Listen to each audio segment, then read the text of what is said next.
The rain tapped against the floor-to-ceiling windows of the penthouse, creating a rhythm that Rosa had grown used to over the past 3 years. She pushed her cleaning cart down the long hallway, her footsteps silent on the marble floor. This place was enormous, 23 rooms, each one bigger than the entire house she grew up in back home. Rosa was 52 now, though people often told her she looked younger. Her hands told a different story. They were rough from years of scrubbing, cleaning, and polishing.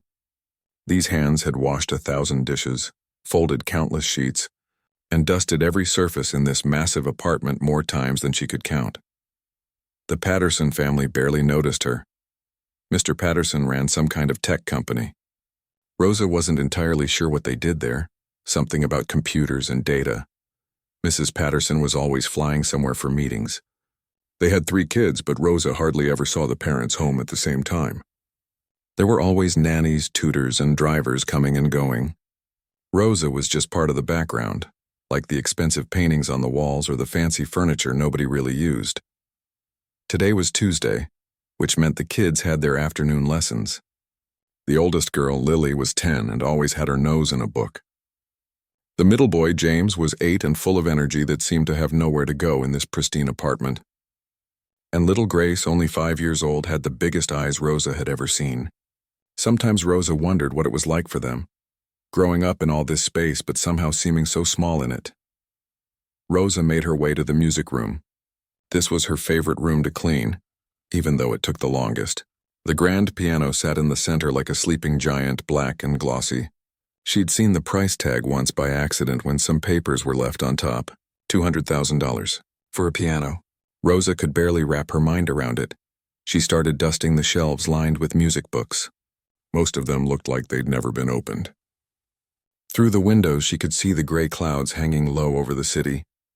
It was the kind of afternoon that made you want to curl up somewhere warm with a cup of tea. The piano tuner had come yesterday, so Rosa knew the instrument was in perfect condition. She ran her cloth gently over the keys, being careful as always. And then she stopped. Her hand hovered over the smooth white keys. Nobody was home except her. The kids were with their tutors in the study on the other side of the apartment. The nannies were in the kitchen having their break. Mr. and Mrs. Patterson wouldn't be back until late evening. Rosa looked around, her heart beating a little faster. She shouldn't, it wasn't her place. But her fingers were already moving toward the bench, already imagining the feel of the keys beneath them. She sat down slowly, like she might break something just by being there. The bench was cool and solid. Rosa adjusted her position, remembering. Her feet found the pedals automatically, like they'd been waiting all these years. It had been so long. 27 years since she'd left home. 27 years since she'd played regularly. Back in Manila, she'd been good. Really good. Her teacher at the conservatory had said she had a gift. She'd won a scholarship to study in Europe, a full ride to a prestigious music school in Vienna. But then her father got sick. The medical bills piled up. Her younger siblings needed school fees. Her mother worked 2 jobs, but it wasn't enough. So Rosa made a choice. She put away her dreams, put them in a box, and locked it tight. She found work as a nanny first, then a housekeeper, sending money home every month without fail. She told herself it was temporary. Just a year or 2, then she'd go back to music. But years have a way of slipping by. Her siblings grew up, got their own jobs. Her father passed away. Her mother was comfortable now, living with Rosa's brother. And Rosa was here, in New York, cleaning houses for people who would never know she'd once played Rachmaninoff for a crowd of 300 people. Her fingers touched the keys. Just one note at first, middle C. The sound rang out in the empty room, pure and clear. Then another note, and another. And then Rosa started to play. She chose Chopin, Nocturne in E-flat major. It was the piece she'd played for her final recital at the conservatory, the last real performance she'd given before everything changed. Her fingers stumbled at first, finding their way back to patterns they'd once known by heart. But muscle memory is a strange thing. Slowly the music began to flow. Rosa closed her eyes. She wasn't in the music room anymore. She was 24 again, wearing her best dress, sitting on a stage with lights shining down. She was nervous but excited, her whole future spreading out before her like an open road. The music poured out of her. All the things she'd never said, all the dreams she'd carefully folded up and put away. The notes sang through the room, soft and sad and beautiful. There was longing in them, yes, but also something else. Joy. The pure joy of making something beautiful, of letting her fingers remember what they were made for. She didn't hear the footsteps in the hallway. She didn't notice the 3 small faces appearing in the doorway, or the way they froze when they heard the music. She was completely lost in the peace, in the memories, in the bittersweet ache of touching something she thought she'd lost forever. The final notes faded into silence. Rosa sat very still, her hands resting on the keys, her eyes still closed. For just a moment, she let herself stay in that feeling. Then she heard it, a small gasp. Rosa's eyes flew open. She spun around on the bench, her heart jumping into her throat. All 3 children stood in the doorway. Lily's mouth was open. James had his backpack hanging forgotten from one shoulder. Little Grace was staring at Rosa like she'd just seen magic happen. Oh. Rosa stood up quickly, almost knocking over the bench. Her face went hot. I'm so sorry. I shouldn't have. I'll get back to work right now. She moved toward her cleaning cart, but James stepped into the room. You play piano? His voice was full of wonder. Rosa nodded, not trusting herself to speak. Her hands were shaking slightly. That was beautiful, Lily said quietly. I've never heard anyone play like that. Where did you learn? James moved closer to the piano like he was seeing it for the first time. Rosa swallowed hard. Back home. A long time ago. I'm sorry, I shouldn't have touched it. It won't happen again. But why? Grace's small voice piped up. Why won't you play again? Rosa looked at the little girl with the big eyes. How could she explain? How could she tell them that some things aren't meant for people like her? That she was there to clean their house, not to play their expensive piano? It's not my place, Rosa said softly. The 3 children looked at each other. Something passed between them. Some silent conversation that only siblings can have. Then Lily spoke up. Our piano teacher makes us practice every day. But it's not like that. What you did. She gestured toward the piano. That was different. That was like the piano was happy. Rosa felt something crack open in her chest. She looked at these 3 kids who had everything money could buy, and she saw something she recognized. Loneliness. The same kind she carried around every day. Do you hate practicing? Rosa asked gently. All 3 of them nodded, and that's when everything changed. Rosa looked at the 3 faces staring back at her. They were waiting for something, though she wasn't quite sure what. The rain outside had picked up, drumming harder against the windows now. Mrs. Blackwood makes us sit up very straight, James said, breaking the silence. She taps our shoulders with a ruler if we slouch. Not hard, but it makes me nervous. I can't think about the music when I'm worried about sitting right.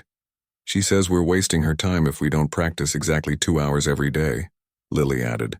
Her voice was quiet, almost apologetic. But when I practice, I just want it to be over. I count down the minutes. Grace, the youngest, tugged on Rosa's apron. She doesn't smile, ever.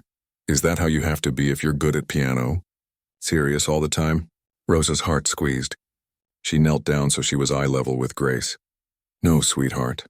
Music should make you feel something. Happy, sad, excited, peaceful. But it should never make you feel afraid. But you were really good, James insisted. And you looked.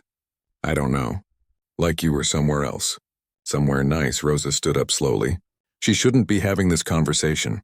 She should excuse herself, go back to her cart, finish the dusting. That's what she was paid to do. But something in these kids' eyes stopped her. They looked hungry, not for food, but for something else. Something that all the money in this massive apartment couldn't buy them. Can I tell you something? Rosa said. When I was learning piano back in my country, my teacher used to say that music is like telling a story. Every note is a word. Every phrase is a sentence. And when you put it all together, you're sharing something from your heart to someone else's heart. Mrs. Blackwood says music is about precision and discipline, Lily said, but there was a question in her voice, like she was hoping Rosa would tell her something different. Well, those things matter, Rosa admitted. You can't tell a story if you don't know the words, right? But precision and discipline are just tools. They're not the point. The point is what you want to say.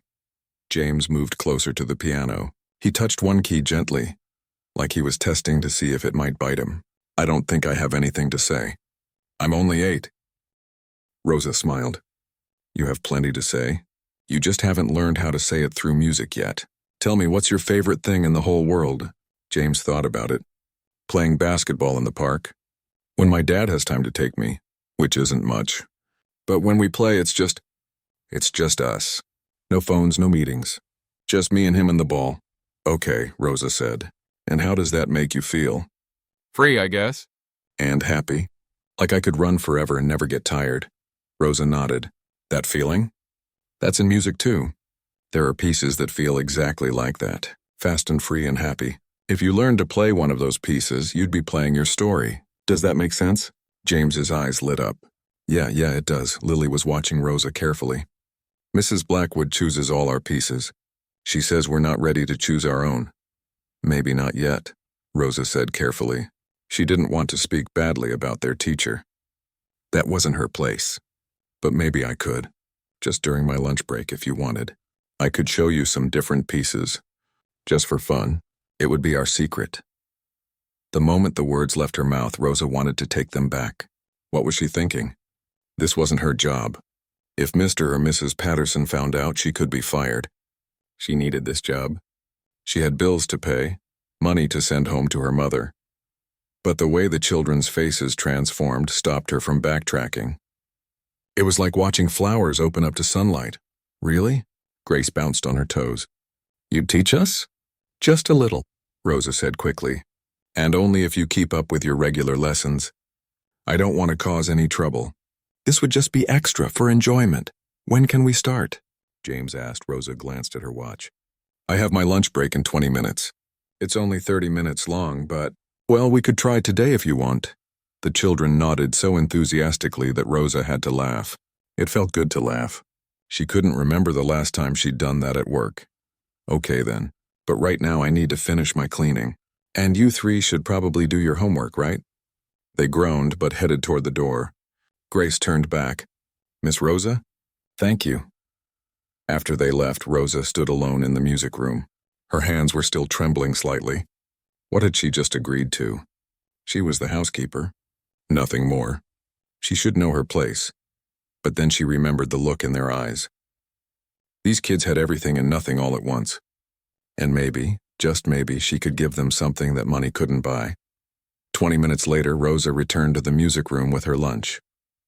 She usually ate in the staff kitchen, but today she'd brought her sandwich to the piano. The children were already there, waiting. Okay, Rosa said, settling onto the bench. Who wants to go first? They all did, of course. Rosa decided to start with James since he was bouncing with energy. She had him sit beside her on the bench. Play me something you already know, she said. Anything. James's face fell. You'll see how bad I am. I won't judge. I promise. I just want to hear where you're at. Slowly, James began to play a simple Mozart piece. His fingers were stiff, his shoulders hunched up near his ears. He made it about halfway through before he hit a wrong note and stopped abruptly. See? I'm terrible. No, you're not, Rosa said firmly. But you're playing like you're scared. Like the piano might tell your teacher if you make a mistake. She demonstrated, playing the same passage with tense, rigid movements. That's what it feels like, right? James nodded. Now watch. Rosa played it again, but this time her whole body relaxed. Her shoulders dropped, her arms moved fluidly, and even though she hit one note slightly off, she kept going. The music flowed like water. Mistakes happen. Even professional musicians make them. The key is to not let them stop the story you're telling. She had James try again, this time focusing just on relaxing his shoulders. It wasn't perfect, but it was better. More importantly, James was smiling. Lily went next. She was more technically proficient than her brother, but her playing was mechanical, like she was following a recipe exactly, but forgetting to taste the food. Rosa worked with her on dynamics, on letting some notes sing louder and others whisper soft. Music breathes, Rosa explained. It's alive. You're not a robot, so don't play like one. Little Grace was the surprise. She could barely reach the pedals, but when Rosa taught her a simple folk song from the Philippines, something with a clear melody and easy rhythm, Grace picked it up instantly. Her small fingers moved confidently across the keys, and she hummed along with the tune. You have a good ear, Rosa told her. That's a gift. The 30 minutes flew by. When Rosa's phone timer went off, all four of them groaned. Can we do this again tomorrow? Lily asked. Rosa hesitated. Maybe not every day. I have my duties, but how about 3 times a week? Monday, Wednesday, and Friday? The children agreed immediately. As they filed out of the room, chattering about what they'd learned, Rosa sat alone at the piano again. She played a few soft chords, thinking, for the first time in years, she felt like herself again. Not just Rosa the housekeeper, not just Rosa who sent money home, but Rosa the musician. Rosa who had something to offer. It was a dangerous feeling. She knew that. But she couldn't quite bring herself to let it go. Outside, the rain had stopped. A ray of sunlight broke through the clouds, streaming into the music room and making the piano shine. Rosa smiled and got back to work. 3 weeks passed. 3 beautiful, terrifying, wonderful weeks that Rosa knew couldn't last forever. But she tried not to think about that. Instead, she focused on Monday, Wednesday, and Friday afternoons, when the music room became something magical. The changes in the children were impossible to miss. James no longer dragged his feet to the piano. Lily had started humming while doing her homework. Little Grace told anyone who would listen about the pretty songs Miss Rosa was teaching her. Rosa kept waiting for someone to ask questions, but somehow their secret held. Mrs. Blackwood, the regular piano teacher, came on Tuesday and Thursday afternoons. The children still found her lessons difficult, but Rosa had taught them something important. She'd taught them that the hard parts, the scales, and the technical exercises were just building blocks, tools to help them play the music they actually loved. It's like vegetables, James had said during one of their sessions. Mrs. Blackwood's lessons are the vegetables we have to eat. But your lessons are dessert. Rosa had laughed, though part of her felt guilty. She wasn't trying to undermine Mrs. Blackwood. She was just trying to help these kids remember why music mattered. On this particular Friday, Rosa arrived at the music room with her lunch to find all 3 children waiting with unusual excitement. They were practically vibrating with energy. "What's going on?" Rosa asked, setting down her container of rice and vegetables. "We have a surprise," Lily announced. "We've been practicing something. All 3 of us together. We want to show you." Rosa felt her chest warm. "You practiced together?" "Every day this week," James said proudly. "Even on Tuesday and Thursday after Mrs. Blackwood left. Grace kept messing up her part, but we didn't give up." "I did not mess up that much," Grace protested, but she was smiling. They arranged themselves around the piano. Lily would play the main melody, James would play the bass line, and Grace would play simple chords on the high end. Rosa watched as they counted off together, then began to play. It was a simplified version of Heart and Soul, the classic duet that kids have been playing for generations. They'd adapted it for 3 people, and while it wasn't perfect, it was absolutely beautiful, not because of the technical skill, but because of what Rosa saw in their faces. They were listening to each other, adjusting their timing, helping each other stay together. They were making music as a team. When they finished, Rosa had to blink back tears. "That was wonderful. Really, truly wonderful. Did you like it?" Grace asked, climbing into Rosa's lap. "I loved it," Rosa said honestly. "You know what the best part was? You were playing together. Real musicians do that. They listen to each other and they work as one." "Mrs. Blackwood always makes us play alone," James said. "She says we need to focus on our individual progress." Rosa nodded. "That's important too. But music is also about connection, about sharing something with other people. You 3 just did that beautifully." They spent the rest of the lunch break talking about music from different countries. Rosa played them a traditional Filipino folk song, then taught them a simple rhythm pattern they could clap along to. The 30 minutes disappeared like smoke. As the children were leaving, Lily turned back at the door. "Miss Rosa, can I ask you something?" "Of course. Why did you stop playing? If you were so good, why are you here instead of, playing concerts or teaching at a fancy school?" Rosa had known this question would come eventually. She took a breath, choosing her words carefully.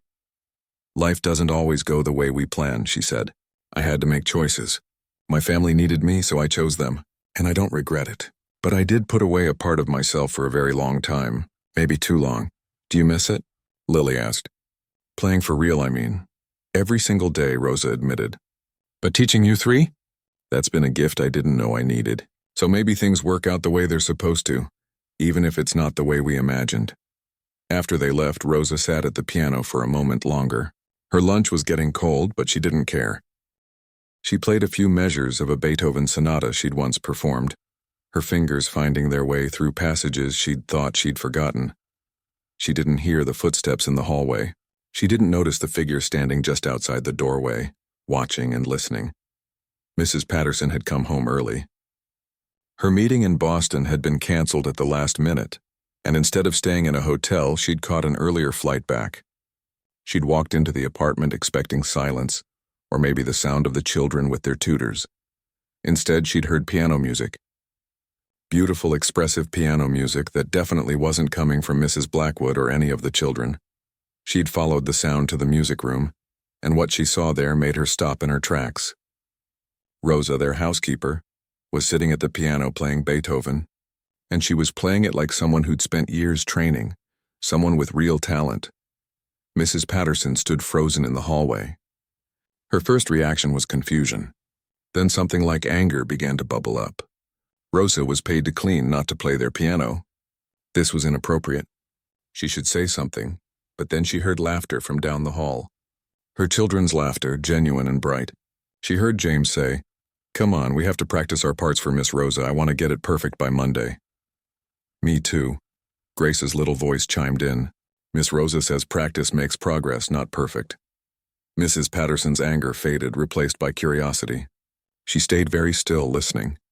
The children were in James's room and they'd left the door open. She could hear the sound of the electronic keyboard that James barely touched during his regular lessons. They were practicing together. Not because they had to, but because they wanted to. Because they wanted to impress Rosa. Mrs. Patterson thought about the last time she'd heard her children this enthusiastic about anything. She thought about the reports from Mrs. Blackwood, who constantly complained that the children seemed bored and unmotivated. She thought about the small fortune they paid for those lessons and how little joy they seemed to bring. She walked quietly to James's room and peeked inside. All three of her children were crowded around the little keyboard, working out their parts for their three-person arrangement. They were focused and engaged in a way she rarely saw. Something shifted in Mrs. Patterson's chest. When was the last time she'd really looked at her children? When was the last time she'd been home long enough to see what made them happy or sad or excited? She pulled out her phone and did something impulsive. She started recording them. Just a short video of them practicing together, helping each other, laughing when someone made a mistake. Then she went back to the music room doorway. Rosa was putting away her lunch container, preparing to return to her cleaning duties. Mrs. Patterson watched her for a moment, really seeing her for perhaps the first time. This woman had been in their home for 3 years. Mrs. Patterson knew her name, knew she was from the Philippines, knew she sent money home to her mother, but she'd never asked about her life before this job. She'd never wondered what dreams Rosa might have had, what talents she might possess. Mrs. Patterson cleared her throat softly. Rosa spun around, her face going pale. "Mrs. Patterson, I didn't know you were home. I'm so sorry, I should get back to work." Mrs. Patterson held up a hand. "How long have you been playing piano?" Rosa looked like she wanted to disappear into the floor. I learned as a child. I'm sorry for using the piano without permission. It won't happen again." "That's not what I asked," Mrs. Patterson said, her voice gentler than Rosa expected. "I want to know how long you've been playing. And where you learned, because what I just heard wasn't someone who took a few childhood lessons. That was someone who really knows what they're doing." Rosa's hands twisted together nervously. "I studied at a conservatory. A long time ago. Before I came here." "How long ago?" 27 years. Mrs. Patterson's eyebrows rose. "And you can still play like that after 27 years? "Some things you don't forget," Rosa said quietly. "Even when you try to." Mrs. Patterson walked into the room and sat down in one of the chairs near the window. "Sit down, Rosa, please. I think we need to talk." Rosa sat, her heart hammering in her chest. This was it. She was going to be fired. She'd overstepped, and now she'd lose everything. But what Mrs. Patterson said next was the last thing Rosa expected to hear. Rosa sat on the edge of the chair, her back straight, her hands folded in her lap. She'd been in uncomfortable situations before, but this felt different. This felt like standing on the edge of a cliff waiting to fall. Mrs. Patterson studied her for a long moment. Then she did something unexpected. She smiled. Not a polite smile, but a real one that reached her eyes. "I heard my children just now," she said, "practicing together. Excited about music. Do you know how long it's been since I've heard them excited about anything? Rosa wasn't sure if she should answer, so she stayed quiet. Mrs. Blackwood has been their teacher for 2 years, Mrs. Patterson continued. She comes with the highest recommendations. She trained at Juilliard.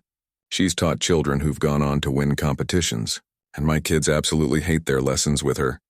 I'm sure she's very good, Rosa said carefully. Oh, she's excellent, Mrs. Patterson agreed. Technically perfect.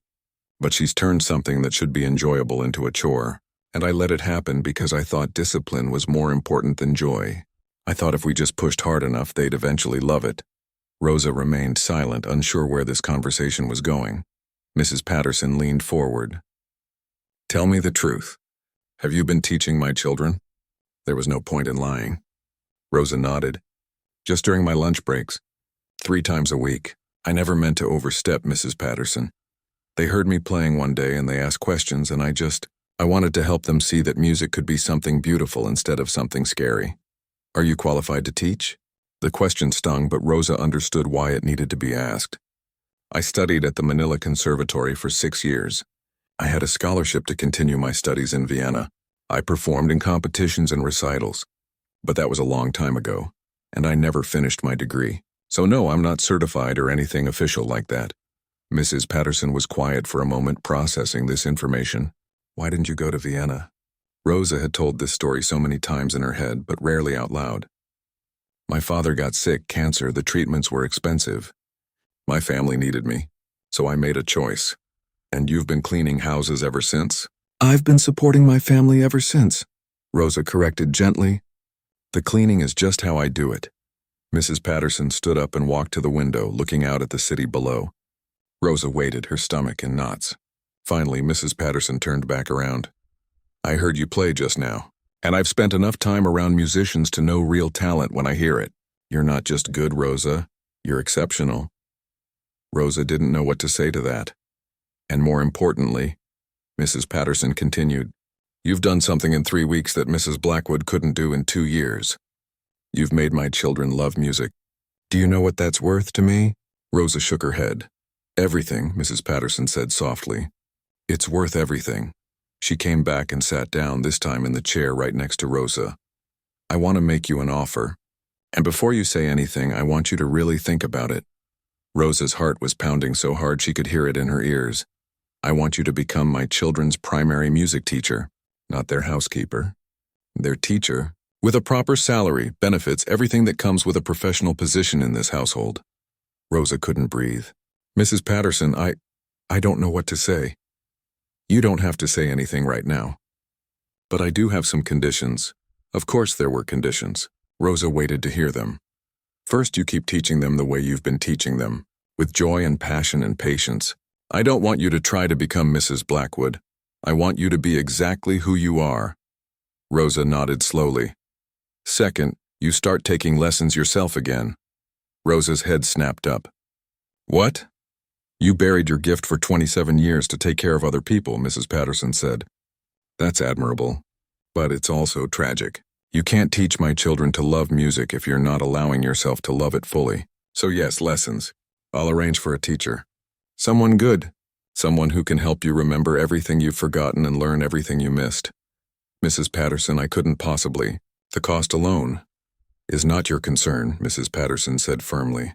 Consider it part of your compensation. You're investing in my children's future. I'm investing in yours. Rosa felt tears prickling at her eyes. Why would you do this for me? Mrs. Patterson's expression softened. Do you want the honest answer? Because I'm ashamed. You've been in my home for 3 years, and I never once asked you about your life. I never wondered who you were before you started cleaning my house. I saw you as a role, not as a person. And that's on me. She paused, collecting her thoughts. But it's more than that, too. I built my company on finding untapped potential, on seeing possibilities that other people miss. And somehow I completely missed the fact that there was an incredibly talented musician working in my home, someone who could give my children something money can't buy. What about Mrs. Blackwood? Rosa asked. I'll speak with her. The children can continue their technical training with her once a week, but you'll be their primary teacher. I think it could actually work well. She provides the structure and discipline. You provide the heart and soul. Rosa's mind was racing. This couldn't be real.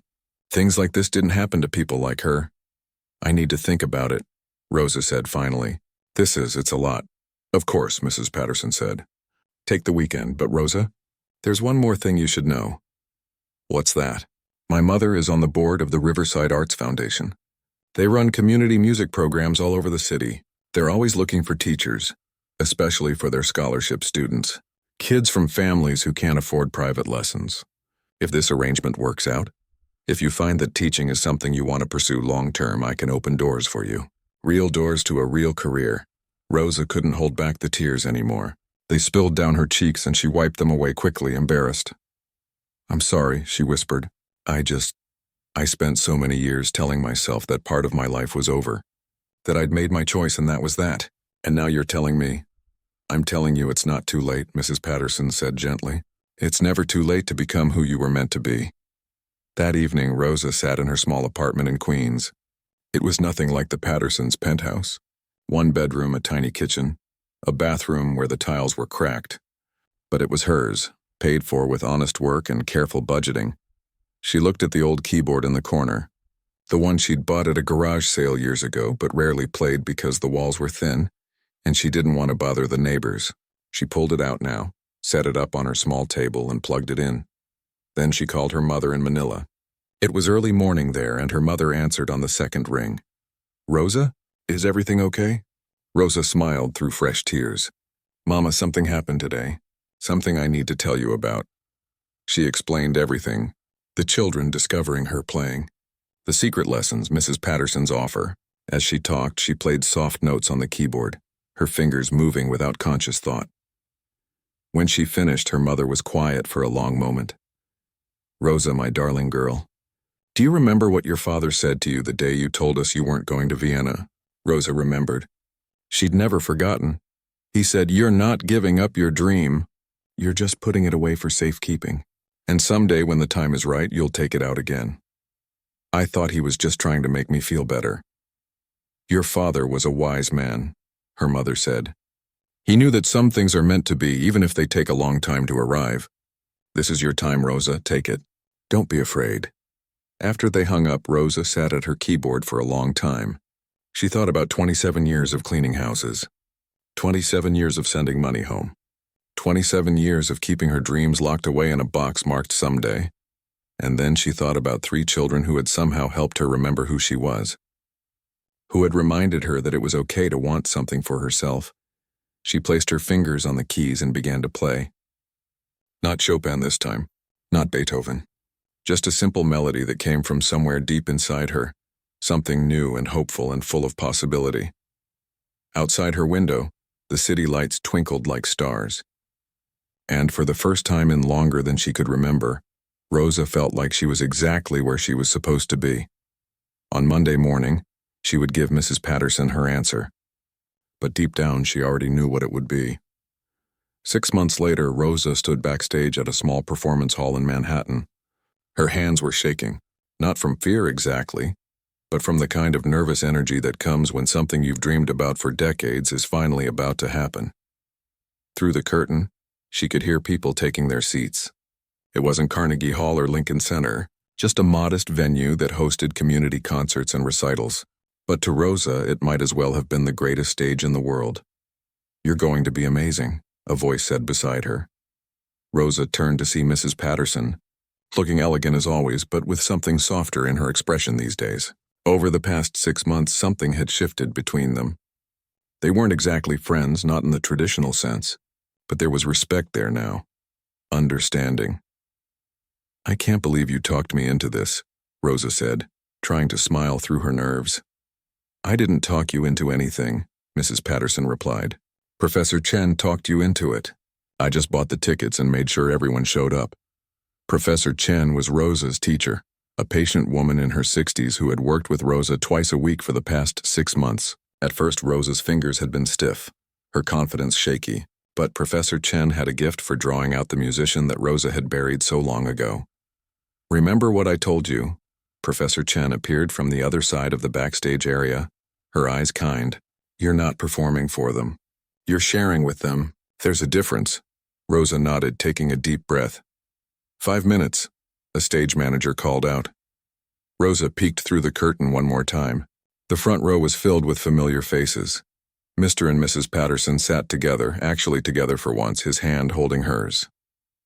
Beside them were Lily, James, and Grace, dressed up and sitting unusually still. But that wasn't all. Rosa's mother had flown in from Manila, her first time ever on an airplane.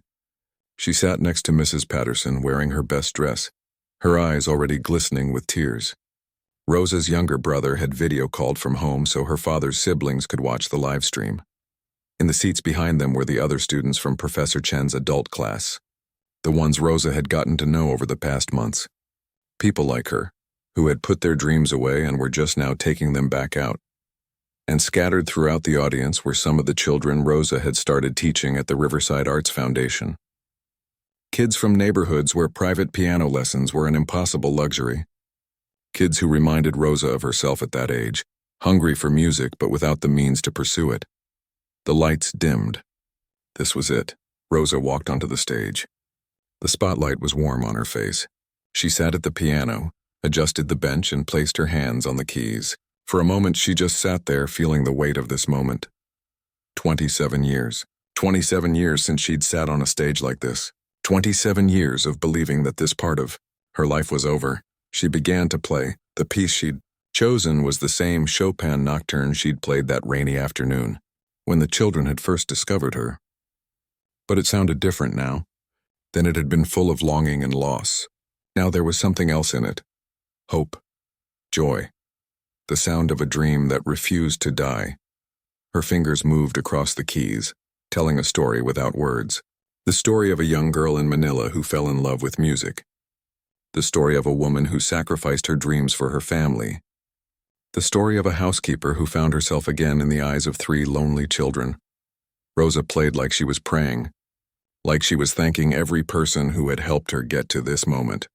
Her parents who had sacrificed to give her lessons as a child. Her first teacher who had seen her potential. The children who had reminded her that it wasn't too late. Mrs. Patterson who had given her a chance. Professor Chen who had helped her remember what she'd forgotten. When the final notes faded into silence, the hall was quiet for a heartbeat. Then the applause erupted. Rosa stood and bowed, tears streaming down her face. In the front row, Grace was standing on her chair clapping, and James was cheering so loud that people around them were laughing. Lily had her hands pressed to her mouth, her eyes shining. But it was her mother's face that made Rosa's heart overflow. Her mother was crying and smiling at the same time, mouthing the words, "I'm so proud of you," over and over. The applause died down, and Rosa prepared to leave the stage. But then something unexpected happened. "Wait!" Grace's small voice rang out in the hall. Before anyone could stop her, Grace climbed down from her chair and ran up to the stage. James and Lily looked at each other, then followed. Rosa watched in confusion as all 3 children joined her on stage.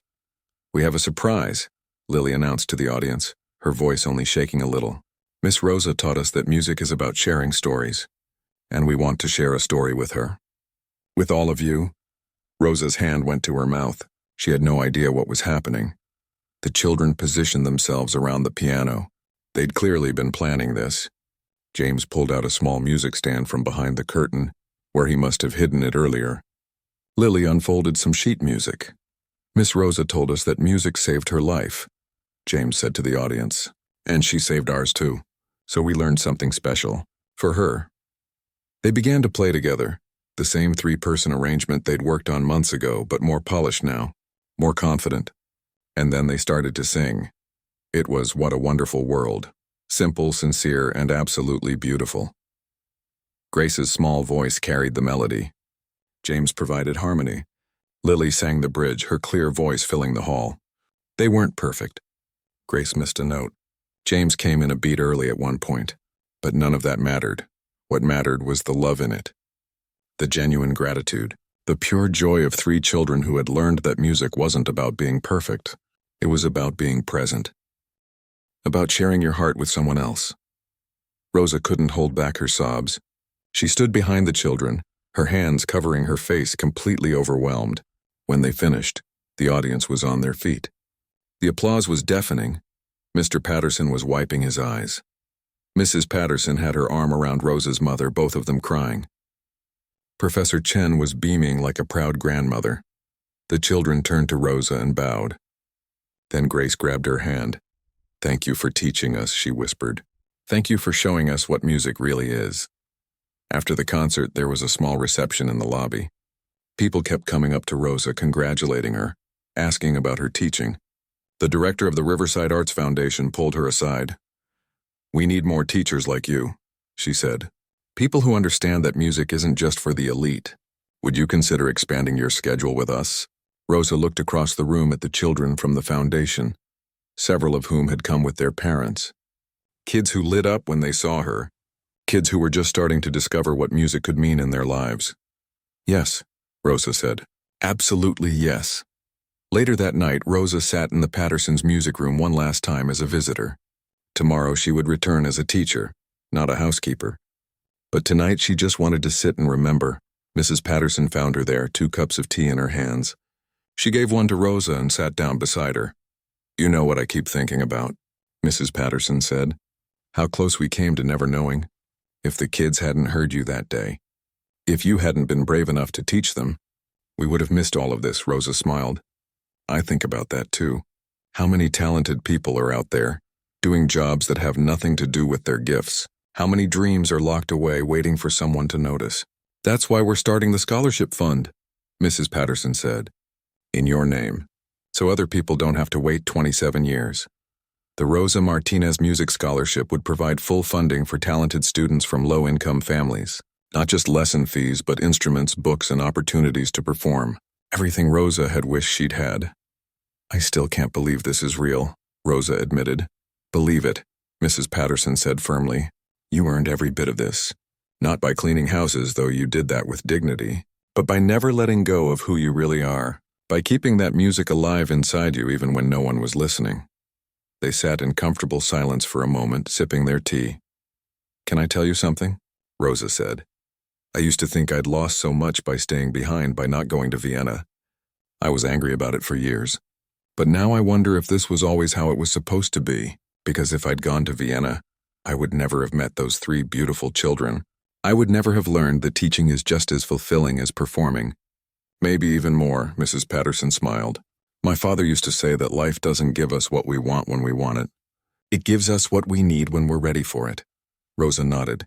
"I think I'm finally ready." Through the window, the city lights sparkled against the dark sky. Somewhere out there were children who didn't know yet that music could change their lives. Students who hadn't discovered their gifts. Dreams that were waiting to be unwrapped. And Rosa was ready to help them find it all. She placed her fingers on the piano one more time and played a few soft notes. Not for an audience this time. Just for herself. Just to hear the sound of a dream that had finally come home.